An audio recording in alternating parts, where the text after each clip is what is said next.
আপনারা জানেন গত 31শে ডিসেম্বর ছাত্রদের নেতৃত্বে জুলাই ঘোষণাপত্র দেওয়ার কথা ছিল। পরবর্তীতে সরকার এই বিষয়ে সবার সাথে কথা বলে এই ঘোষণাপত্র দেওয়ার ব্যাপারে উদ্যোগ নেওয়ার ঘোষণা দেন এবং গত 15 দিন 12-13 দিন আমরা যে এই ঘোষণাপত্র ছাত্রদের যে ঘোষণাপত্র আছে সেই ঘোষণাপত্র অবলম্বনে ঘোষণাপত্র একটা খসড়া আমরা প্রস্তুত করার চেষ্টা করেছি আমাদের অ্যাডভাইজারি কাউন্সিল থেকে এবং বিভিন্ন রাজনৈতিক দল স্টেক হোল্ডার যারা আছেন ওনাদের সাথে কথা বলার চেষ্টা করেছি, ওনাদের অভিমত নেওয়ার চেষ্টা করেছি। সবার সাথে আমাদের কথা বলা হয়ে ওঠেনি, কিন্তু বৃহত্তর রাজনৈতিক দল বিএনপি, তার পরবর্তীতে জামাত এবং যারা নারী সংগঠনগুলো আছে, শিক্ষক সংগঠন, বিভিন্ন গ্রুপ অফ পিপল, স্টেক হোল্ডারদের সাথে, ছাত্রদের সাথে আমরা কথা বলেছি।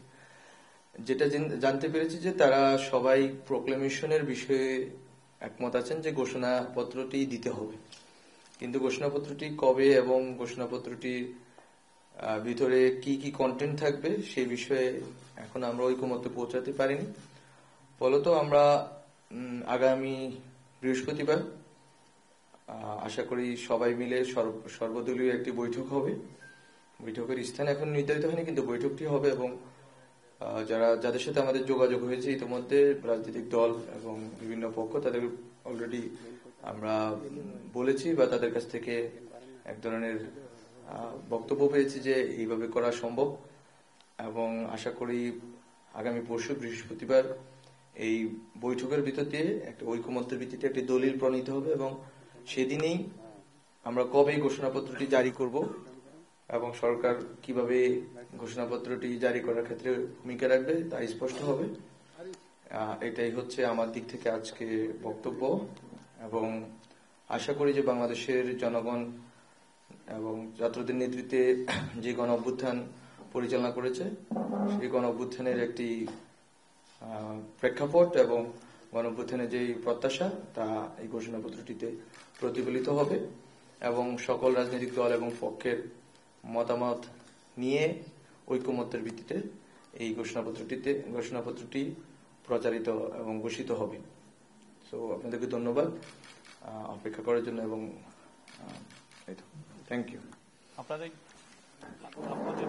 প্রশ্ন থাকলে বলতে পারেন, আপনার পরিচয় দিবেন এবং আপনার প্রতিষ্ঠানের পরিচয়টা দিবেন প্লিজ।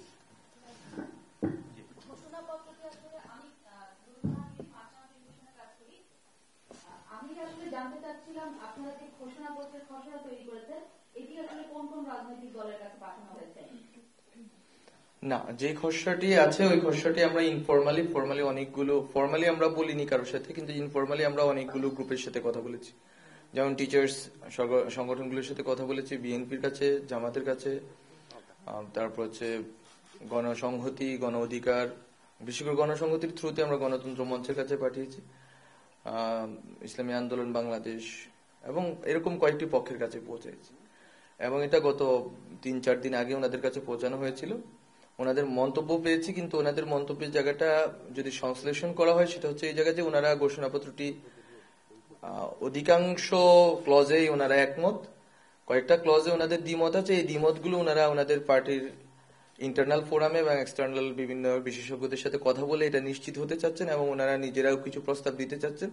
ফলত আমরা মনে করি একটা সর্বদলীয় একটি বৈঠকের ভিতর দিয়ে এটা হইলে এবং ছাত্ররা যদি সম্মতি দেয় এবং ঐক্যবদ্ধভাবে এটা যদি করা যায় তাহলে এটা জাতীয় ঐক্য ধরে রাখা যাবে এবং এই ঘোষণাপত্রটি মনে করি ফলপ্রসূ হবে।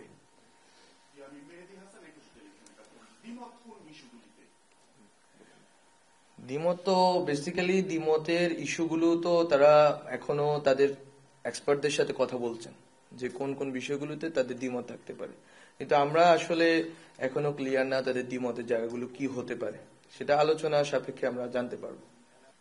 জি ভাই, আমার নাম অমিতেশ পাল, দৈনিক সংবাদ পত্রিকায় চাকরি করি।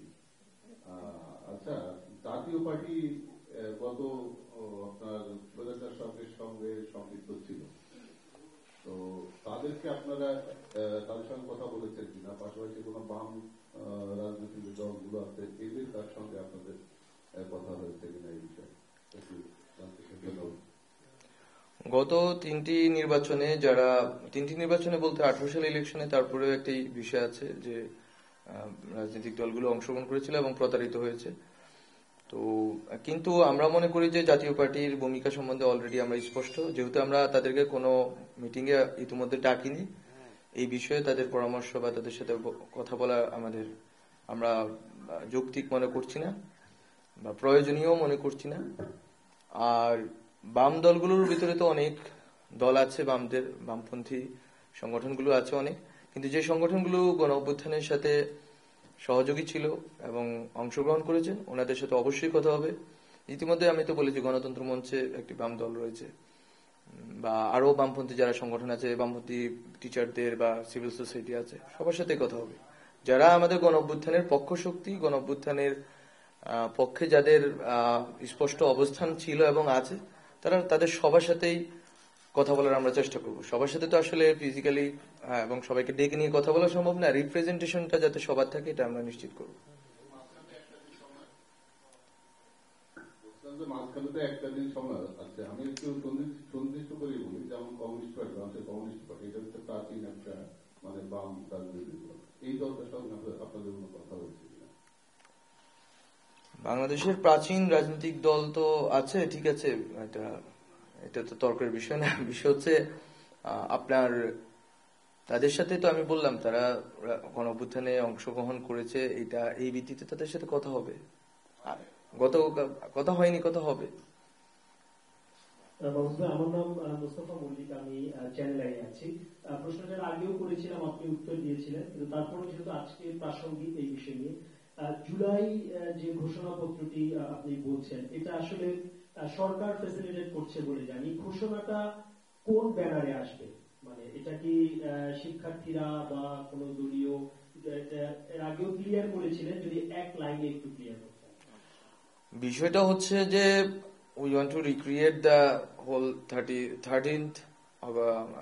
August or 5th August.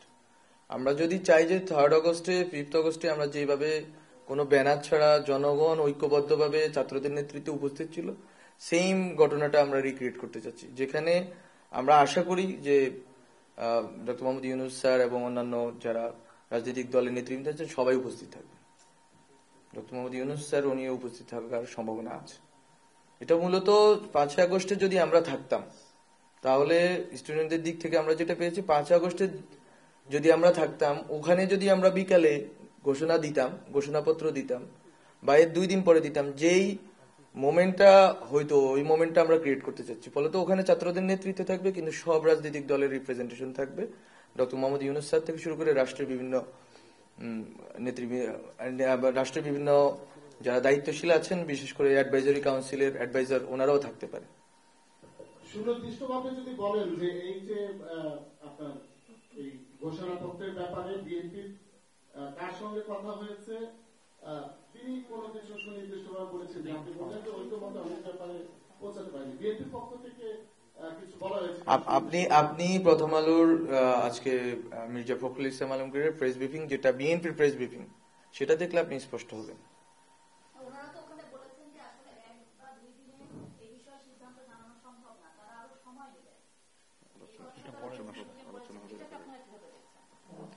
সময় তো নেওয়াটা যৌক্তিক, ওনারা সময় নিতে পারেন, কিন্তু আমরা চাচ্ছি যে ওনারা সময় নিন, সেটা সমস্যা না, কিন্তু 2 পৃষ্ঠা বা 3 পৃষ্ঠার একটি বিষয়ে এবং এই জাতীয় গুরুত্বপূর্ণ বিষয় ওনাদের পর্যালোচনা যেরকম ভাবে, এটা একটা সীমিত কয়েকটা বাক্য, এট দ্য সেম টাইম এটা তো জাতীয় গুরুত্বপূর্ণ একটি ইস্যু, এটা এত বড় একটি অভ্যুত্থানের যেহেতু দলিল, ফলত আমরা মনে করি ওনারা সময় নিতে পারেন, কিন্তু সময়টা যাতে এমন না হয় যার কারণে হচ্ছে যে অন্যদের ভিতরে এক ধরনের উত্তেজনা অথবা এক ধরনের সংশয় তৈরি হয়। ফলত সবাইকেই এক ধরনের সংযমের দিকে যেতে হবে। ছাত্ররা যেরকম কালকে ডেডলাইন ঘোষণা করেছে, ছাত্রদের দিক থেকে তো এক ধরনের আমরা এক ধরনের চাপ অনুভব করছি যে আমরা কালকে তো দিতে পারছি না। আবার বিএনপির জায়গা থেকে ওনাদের দাবিও যৌক্তিক যে ঠিক আছে সময় লাগবে, ওনাদের একটু বোঝাপড়া দরকার আছে, অন্যান্য স্টেক হোল্ডারদের সাথে কথা বলা দরকার আছে, কিন্তু সব মিলিয়ে আমরা চাচ্ছি যে সময়টা ওনারা সব পর্যালোচনা করেই বৃহস্পতিবার পরশু বসেন আমাদের সাথে, ডক্টর মোহাম্মদ ইউনূস স্যার উপস্থিত থাকবেন এবং বসে কথা বলেন। ওনারা যত ধরনের পর্যালোচনা আছে সবগুলো ইতিমধ্যে যেহেতু যাবে সবার কাছে, সবাই বসে কথা বলেন। কথা বললে হয়তো এটা একটা আমরা স্পষ্ট হয়ে যেতে পারবো যে কোথায় আমরা গিয়ে দাঁড়াতে চাচ্ছি এবং কতটুকু কাটছাট অথবা কতটুকু যোগ বিয়োগ করতে হবে। আমরা মনে করি যে এটা হয়ে যাবে, এটা সম্ভব হবে। পরশু আমরা একটা শুনতে পাবো যে এটা কিভাবে হচ্ছে, এটার ভিতরে কি আছে, কবে এটা ঘোষণা হবে। Thank you. Thank you.